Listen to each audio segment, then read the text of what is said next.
இந்த உலகத்தில் இருக்கிற நிறைய பேர் 90 கிலோ 100 கிலோ 150 கிலோ அப்படின்னு சொல்லிட்டு அவங்களோட வெயிட் அவங்களோட பர்மிஷனே இல்லாமல் மாறிட்டே போயிட்டு இருக்கும். அதுவும் எந்த அளவுக்கு அப்படின்னா முதல்ல அவங்களோட உடம்பு இப்படி தான் இருந்திருக்கும். ஆனால் கொஞ்ச நாள் கழிச்சு பார்த்தீங்கன்னாக்கா அவங்களோட உடம்பு இந்த மாதிரி மாறி இருக்கும். ஆனால் நீங்களும் இந்த மாதிரி பிரச்சனையில் இருக்கிறீங்க அப்படின்னா நீங்கள் ஒரு கரெக்டான வீடியோவை தான் சூஸ் பண்ணியிருக்கிறீங்க. நான் இந்த வீடியோவில் ஓடுறது குதிக்கிறது அப்படின்னு எந்த ஒரு கஷ்டமான எக்ஸசைஸுமே சொல்ல போகிறது கிடையாது. ஆனால் உங்களுக்கு தோணலாம், என்ன ராஜேஷ் எதுவுமே பண்ணாத எப்படி நான் வெயிட்டை குறைக்கிறது அப்படின்னு.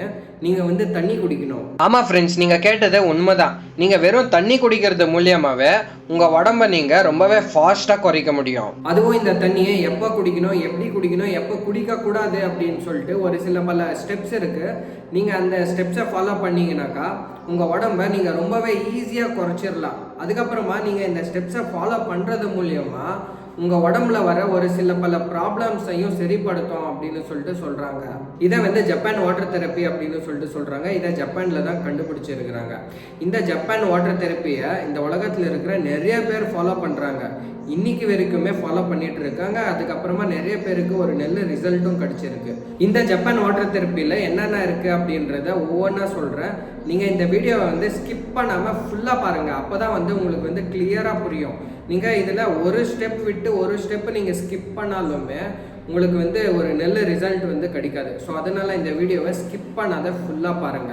இந்த வீடியோவை ஸ்டார்ட் பண்ணுறதுக்கு முன்னால் இப்போ உங்களோட வெயிட் எவ்வளோ இருக்குது அப்படின்றத கமெண்ட்ஸில் சொல்லுங்கள். அதுக்கப்புறமா நான் இப்போ சொல்ல போகிற எல்லா ஸ்டெப்ஸையும் நீங்கள் ஃபாலோ பண்ணிவிட்டு ஒரு மாதம் இல்லை 2 மாதம் விட்டுட்டு அதுக்கப்புறம் உங்கள் வெயிட் என்ன இருக்குது அப்படின்றத கமெண்ட்ஸில் சொல்லுங்கள்.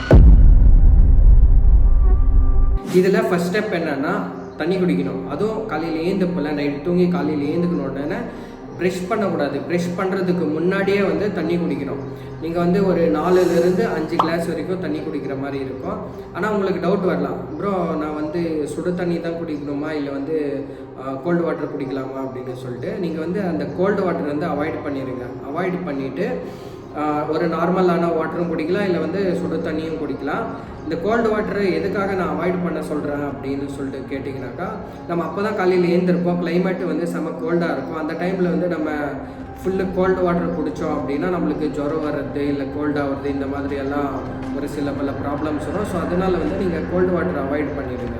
கோல்டு வாட்டர் அவாய்ட் பண்ணிவிட்டு சுடு தண்ணி இல்லைனா நார்மல் வாட்டர் குடித்தாலும் ஓகே தான். 4லேருந்து 5 கிளாஸ் வரைக்கும் தண்ணி குடிக்கணும். அதுவும் ப்ரெஷ் பண்ணுறதுக்கு முன்னாடியே குடிக்கணும். ஏன் இந்த மாதிரி நம்மளை தண்ணி குடிக்க சொல்கிறாங்க அப்படின்னு சொல்லிட்டு கேட்டிங்கனாக்கா, நம்ம நைட் ஃபுல்லாக ஒரு 8-9 ஹவருக்கு எந்த ஒரு தண்ணியுமே குடிச்சிருக்க மாட்டோம். ஸோ அதனால் நம்ம உடம்பு டீஹைட்ரேஷன் மோடுக்கு போயிருக்கோம். அந்த ஒரு விஷயத்த நல்லா குடிக்க சொல்கிறாங்க. அதுக்கப்புறமா நம்ம உடம்புல நைட்டு சாப்பாடு சாப்பிட்ருப்போம்ல, அந்த சாப்பாடு எல்லாமே டைஜஸ்ட் ஆகிட்டு அதை வெளியே தள்ளுற ப்ராசஸ் போயிட்டு இருக்கோம். இந்த ப்ராசஸில் எல்லா வேஸ்ட்டும் வெளியே போயிருமா அப்படின்னு சொல்லிட்டு கேட்டிங்கன்னா கிடையாது. அதில் ஒரு சில வேஸ்ட் அங்கங்கே குடலில் அங்கங்கே தங்கிட்டு இருக்கோம். இந்த நேரத்தில் நம்ம காலையில் ஏந்த உடனே தண்ணி குடிக்கும் போது நம்ம உடம்புக்கு தேவையான தண்ணியும் கிடைக்கும். அதுக்கப்புறமா நம்ம குடலில் ஒரு சில பல வேஸ்ட்டெல்லாம் ஒட்டிகிட்டு இருக்கோம்ல, அந்த வேஸ்ட்டும் க்ளீன் ஆகி வெளியே போயிடும்.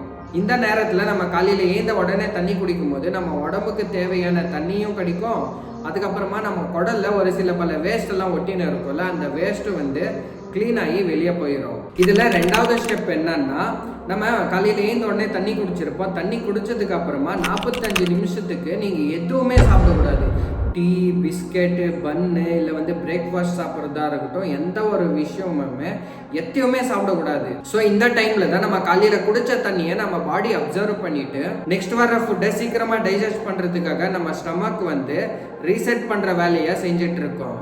ஸோ இந்த ஒரு காரணத்தினால நீங்கள் காலையில் தண்ணி குடிக்கிறீங்கல்ல, தண்ணி குடித்ததுக்கு அப்புறமா ஒரு 45 மினிட்ஸுக்கு எந்த ஒரு சாப்பாடுமே சாப்பிடாதீங்க. 3வது ஸ்டெப் என்னன்னா, நம்ம எப்போவுமே வயிறு ஃபுல்லாக சாப்பிடக்கூடாது.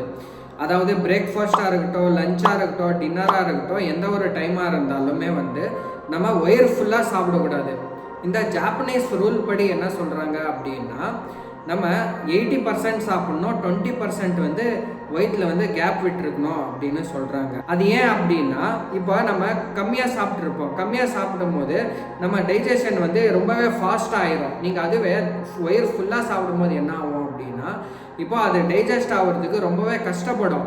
ஃபார் எக்ஸாம்பிள் என்னன்னா, இப்போ ஒரு மிக்சி இருக்குது. அந்த மிக்சியில் நீங்கள் ஃபுல்லாக ரொப்பிடுறீங்க. ஃபுல்லாக ரொப்பிட்டு மிக்சி ஆன் பண்ணால் ஆனாவுமா அது வந்து அது அரைக்கிறதுக்கே வந்து ரொம்பவே கஷ்டப்படும்ல. ஸோ அதே மாதிரி தான் நம்ம ஒயரு கூட. இது நம்ம கம்மியாக இருக்கும்போது வந்து அது டைஜஸ்ட் ஆகிறது சீக்கிரமாக டைஜஸ்ட் ஆகிரும். ஸோ அதுவே நம்ம அதிகமாக வந்து சாப்பிடும்போது என்ன ஆகும் அப்படின்னா, நம்ம நார்மலாக டைஜஸ்ட் ஆகிறதை விட 3 மடங்கு அதிகமான டைம் எடுக்கும் அப்படின்னு சொல்கிறாங்க. ஸோ அதனால் நீங்கள் எப்போனாலும் சாப்பிடும்போது ஒரு 80% சாப்பிடுங்க. 80% சாப்பிட்டு 20% வந்து உங்கள் வயிற்றில் வந்து கேப் விட்டுருங்க. இதெல்லாம் 4வது ஸ்டெப் என்னென்னா, நம்ம சாப்பாடு சாப்பிட்றோம்ல, சாப்பாடு சாப்பிட்றதுக்கு ஒரு 20 மினிட்ஸ் முன்னாடியே வந்து தண்ணி குடிச்சிடணும். இப்படி நம்ம பண்ணும்போது என்ன ஆகும் அப்படின்னா, நம்ம வயிற்றெல்லாம் க்ளீன் பண்ணிவிட்டு நெக்ஸ்ட் வர சாப்பாடை டைஜஸ்ட் பண்ணுறதுக்கு அது ரெடியாக இருக்கும். இதில் இன்னொரு பெனிஃபிட் என்னன்னா, இப்போ முன்னாடியே வந்து நம்ம கொஞ்சமாக தண்ணி குடிச்சிட்டு இருப்போம். குடிச்சதுக்கு அப்புறமா பாதி வயிறு வந்து ரொம்பிருச்சு. அதுக்கப்புறமா இன்னும் கொஞ்சமாக தான் கேப் இருக்கும். அந்த கேப்பில் வந்து நம்ம என்ன பண்ணுவோம், சாப்பாடு சாப்பிடும்போது நீங்கள் என்ன தான் சாப்பிட ட்ரை பண்ணாலுமே அந்த சாப்பாடு வந்து கொஞ்சமாக தான் பிடிக்கும். ஸோ அதனால் நீங்கள் என்ன பண்ணுங்கள், சாப்பாடு சாப்பிட்றதுக்கு ஒரு 20 நிமிஷத்துக்கு முன்னாடியே வந்து தண்ணி குடிச்சிருங்க. இந்த 5வது ஸ்டெப்பில் என்ன சொல்கிறாங்க அப்படின்னா, நம்ம ஒரு வாட்டி சாப்பிட்டதுக்கு அப்புறமா 2 மணி நேரத்துக்கு எந்த ஒரு சாப்பாடும் சாப்பிடக்கூடாது, அதுக்கப்புறமா எந்த ஒரு தண்ணியுமே குடிக்கக்கூடாது அப்படின்னு சொல்கிறாங்க.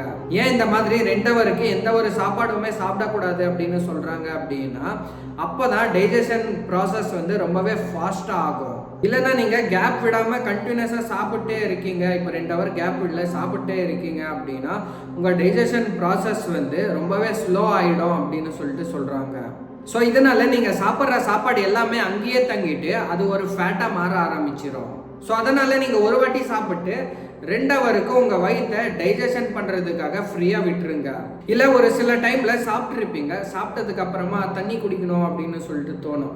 ஸோ அந்த மாதிரி ஏதாவது தோணுச்சுன்னா, இல்லை எமர்ஜென்சி விக்கல் எடுக்குது இந்த மாதிரி ஏதாவது இருந்துச்சு அப்படின்னா நிறைய தண்ணி குடிக்காமல் அந்த டைமில் வந்து கொஞ்சமாக தண்ணி குடிங்க. நான் இப்போ ஒரு 5 ஸ்டெப்ஸ் சொன்னேன்ல, இந்த ஒரு 5 ஸ்டெப்ஸ் தான் ஜப்பனீஸ் வாட்டர் தெரப்பியோட ஒரு 5 சீக்ரெட்டான டிப்ஸ். இதை வந்து நம்ம ஷார்ட்டாக சொல்லணும் அப்படின்னா, ஃபர்ஸ்ட் ஸ்டெப் என்னன்னா, காலையில் ஏந்த உடனே ப்ரஷ் பண்ணுறதுக்கு முன்னாடி நம்ம வந்து தண்ணி குடிக்கணும். இதில் 2வது ஸ்டெப் என்னன்னா, இப்போ நம்ம தண்ணி குடிச்சிருப்போம், தண்ணி குடிச்சதுக்கு அப்புறமா ஒரு 45 மினிட்ஸ் வந்து எந்த ஒரு சாப்பாடுமே இல்லை வந்து சாப்பாடு எதுவுமே சாப்பிடக்கூடாது. பிஸ்கெட்டு பன்னு சாப்பாடு இந்த மாதிரி ஒரு 45 மினிட்ஸுக்கு வந்து எந்த ஒரு சாப்பாடுமே சாப்பிடவே கூடாது. இதில் 3வது ஸ்டெப் என்னன்னா, இப்போ நம்ம சாப்பிடும்போது வந்து நம்ம வயிறு ஃபுல்லாக சாப்பிடக்கூடாது, ஒரு 80% சாப்பிடணும். அதுக்கப்புறம் வந்து ஒரு 20% வந்து நம்ம ஸ்டமக்கில் வந்து கேப் விட்டுருக்கணும். இதில் 4வது ஸ்டெப் என்னன்னா, நீங்கள் சாப்பிட போகிறதுக்கு ஒரு 20 மினிட்ஸ் முன்னாடியே வந்து தண்ணி குடிச்சிருங்க.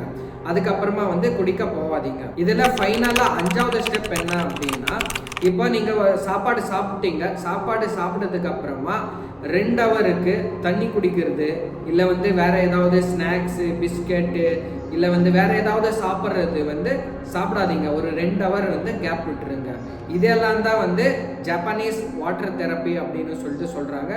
இந்த ஸ்டெப்ஸ் எல்லாம் ஃபாலோ பண்ணி ஒரு சில பேர் அவங்களோட உடம்பும் குறைச்சிருக்கிறாங்க அப்படின்னு சொல்கிறாங்க. ஸோ அவ்வளோதான், இந்த வீடியோ முடிஞ்சிருச்சு. இந்த வீடியோ உங்களுக்கு பிடிச்சிருந்தா இந்த வீடியோவை லைக் பண்ணிவிட்டு சப்ஸ்கிரைப் பண்ணிவிடுங்க.